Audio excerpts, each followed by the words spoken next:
आज 25 जनवरी से आपकी जिंदगी की गाड़ी फुल स्पीड पर चलनी शुरू हो चुकी है। अब कोई स्पीड ब्रेकर बीच में नहीं आएगा। रास्ता बिल्कुल साफ है। जो भी होने वाला है वो या तो अक्रॉस होगा या ओवर, यानी आर या पार। बीच में रुकावट का नाम नहीं। राहु महाराज ऑन फायर मोड में है।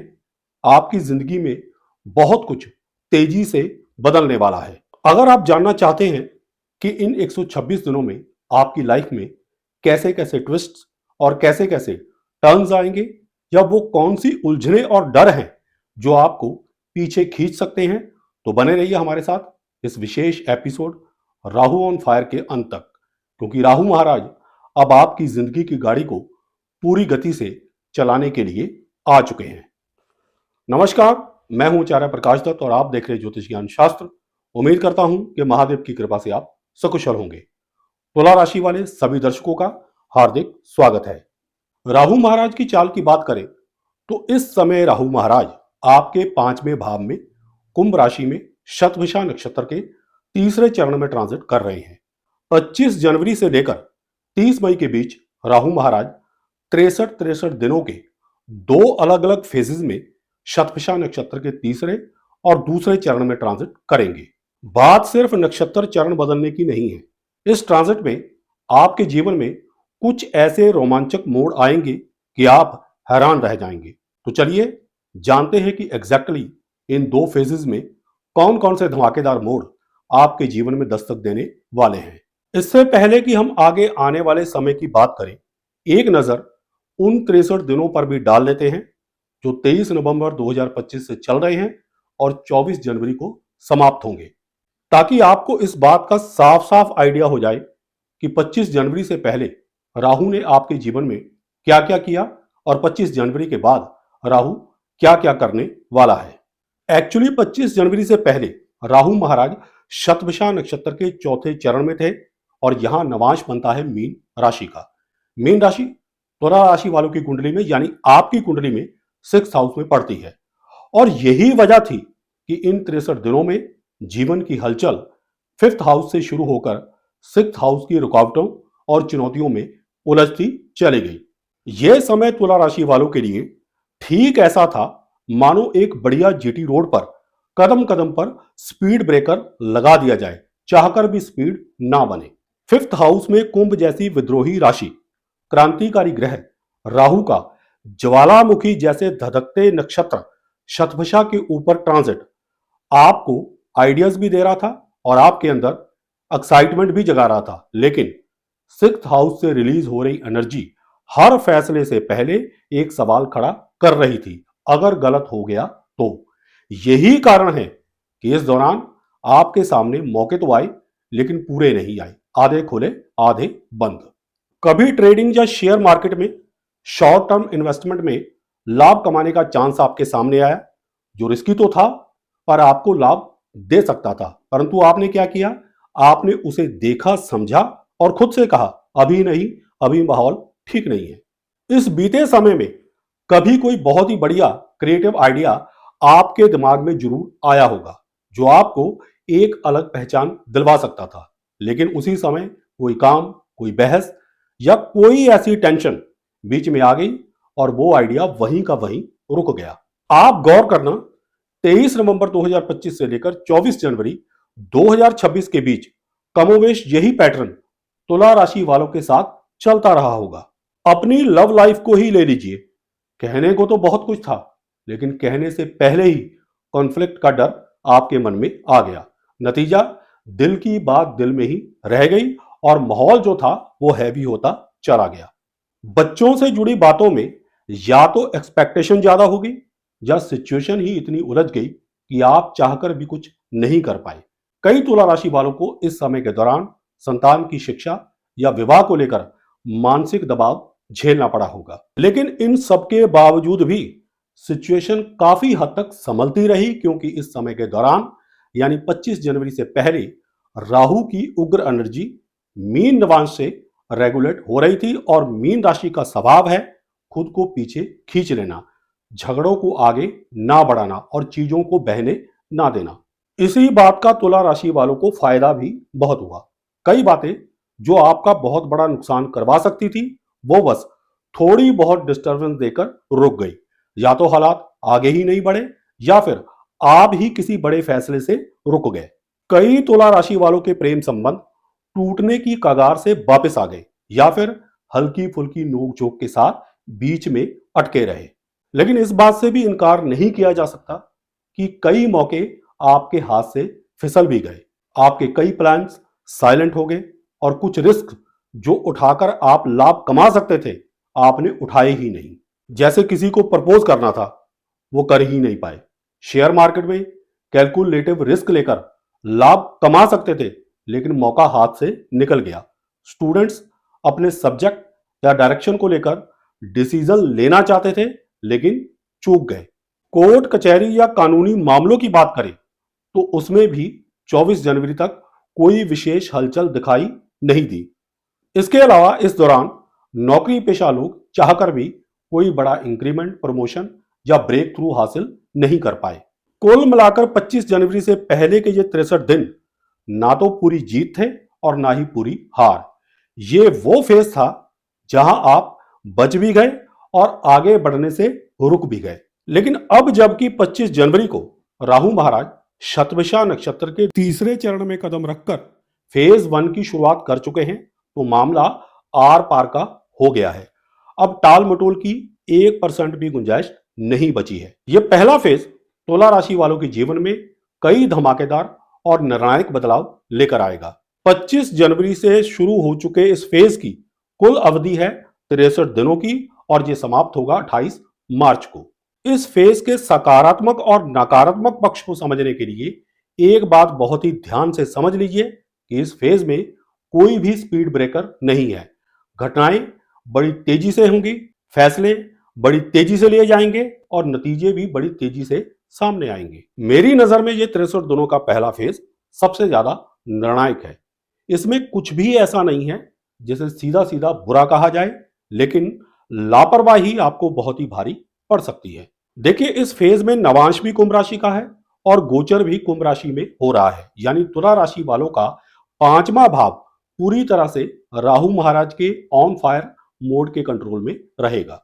अब शतभिषा नक्षत्र का वोल्केनो यानी ज्वालामुखी राहु के क्रांतिकारी प्रभाव के साथ मिलकर हर सीमा को तोड़ता हुआ आगे बढ़ेगा। कॉन्सिक्वेंटली जो फायर पहले सिर्फ आइडियाज तक ही सीमित रही, अब वही फायर एक्शन, रिस्क और डिसीजन में बदल जाएगी। अब क्रिएटिविटी सिर्फ सोच नहीं रहेगी, वो बाहर निकलेगी।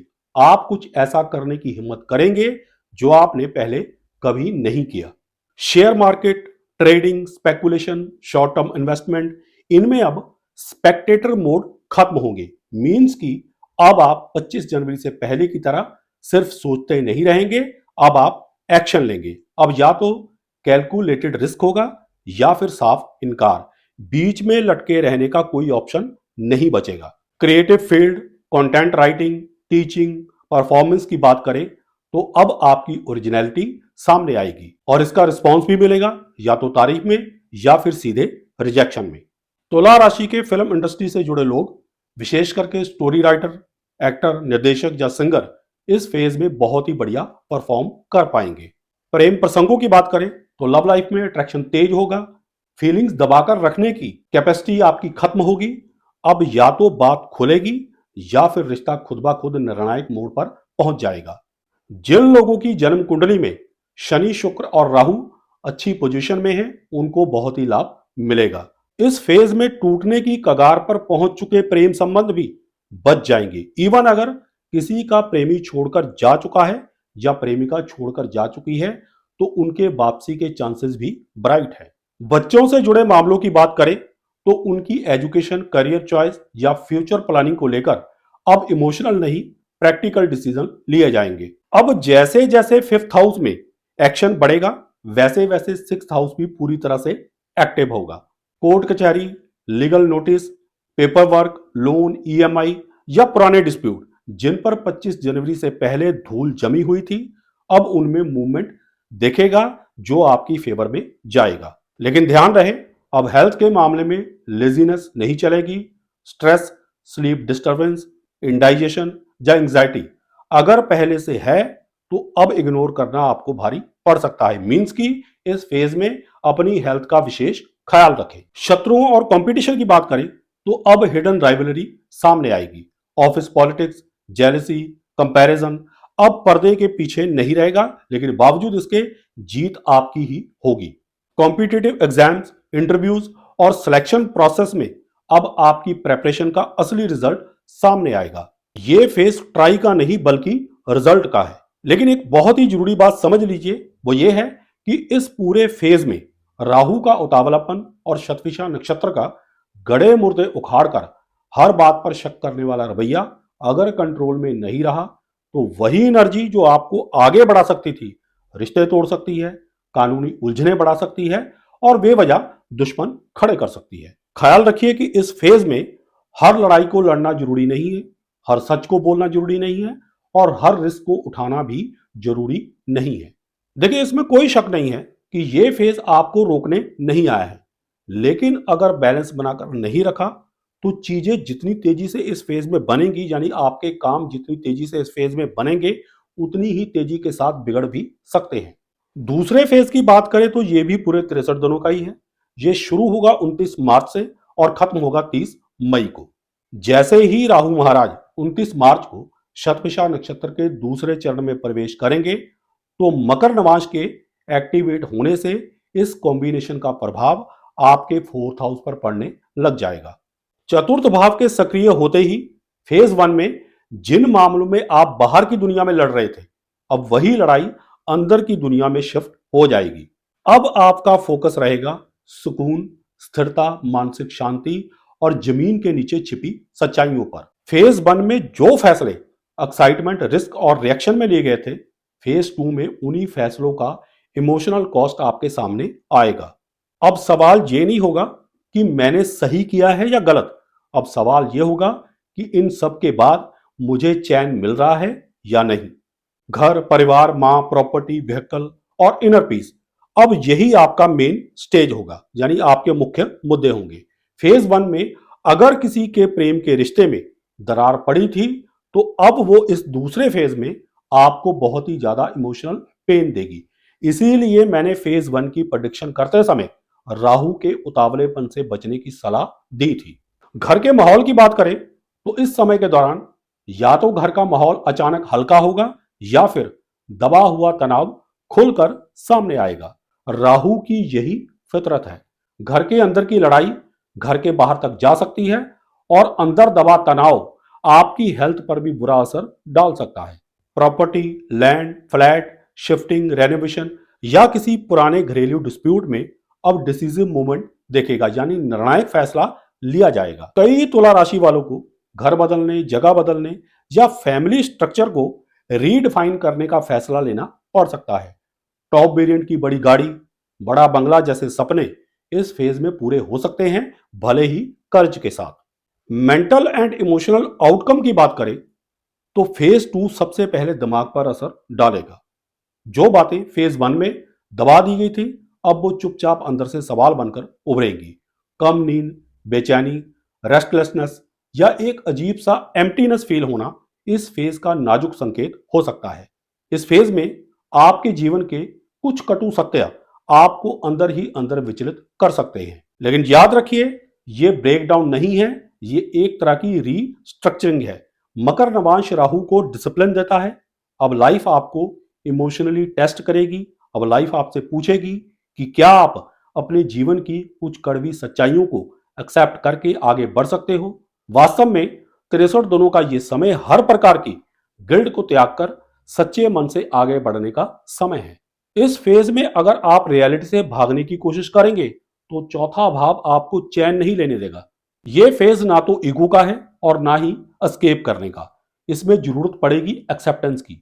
जो इस गहराई को समझ गया उसके लिए सुनहरा भविष्य बाहें फैलाए सामने खड़ा है। बाकी गाड़ी, बंगला, मोटर कार तो आती जाती रहेगी। Last but not least, overall in these 126 days life will move fast through sharp turns. The destination is visible but even a small mistake can be costly, so stay alert. कहने का भाव 126 दिनों के इस सफर में आपकी जिंदगी की गाड़ी बड़ी ही तेज रफ्तार से कई घुमावदार रास्तों से होकर गुजरेगी। जहां एक तरफ सामने मंजिल है तो वहीं दूसरी तरफ जरा सी लापरवाही आपको महंगी पड़ सकती है, इसलिए सतर्क रहना जरूरी है। जहां तक उपायों का प्रश्न है तो राहु और भी शुभ फल करे, इसके लिए गरीब लोगों, विशेष करके सफाई का काम करने वाले व्यक्तियों को शनिवार के दिन खाने के लिए नमकीन और चटपटे टेस्ट वाली चीजें दें। इसके अलावा अपने पंचमेश शनिदेव के गायत्री मंत्र ओम काकध्वजाय विद्महे खड्गहस्ताय धीमहि तन्नो मंदः प्रचोदयात् का हर रोज सूर्यास्त के बाद एक माला जप करें, या कम से कम 21 बार तो जप कर ही लें। इससे आपके अंदर सही फैसले लेने की क्षमता बनी रहेगी और राहु के उतावलेपन से भी बचाव होता रहेगा। आशा करता हूं कि वीडियो में दी गई जानकारियों से आप लाभान्वित होंगे। अगर आपको हमारी ये वीडियो पसंद आई हो तो इसे लाइक करें, शेयर करें, हमारे चैनल ज्योतिष ज्ञान शास्त्र को सब्सक्राइब करें और साथ में बेल आइकन को दबा दें ताकि हमारी हर नई वीडियो की नोटिफिकेशन आप तक सबसे पहले पहुंचे। सुखी रहें, स्वस्थ रहें, इसी मंगल कामना के साथ जय सिया राम, हर हर महादेव और बोलो श्री हरि विष्णु भगवान की जय।